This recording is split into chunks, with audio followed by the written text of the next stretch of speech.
ఏమండోయ్ ఆంధ్రప్రదేశ్లోని తూర్పుగోదావరి జిల్లా కడియం మండలం కడియబ్లంక గ్రామంలో నూతన సంవత్సరం మరియు సంక్రాంతి వేడుకలు సందర్భంగా అయోధ్య రామాలయం జనవరి 22 తారీఖుని ప్రారంభోత్సవాన్ని పురస్కరించుకుని చెలో అయోధ్య అనే నినాదంతో ఈ చక్కటి మొక్కల అలంకరణ చేశారండి.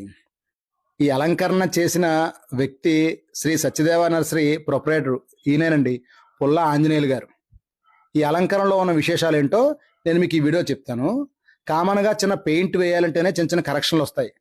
అలాంటిది ఒక అయోధ్య రామ మందిరాన్ని 1,02,300 మొక్కలతో 24 రోజులు రాత్రి పగలు 20 మంది వర్కర్స్ నిరాటంకంగా వర్క్ చేస్తూ ఈ కార్యక్రమాన్ని పూర్తి చేశారండి.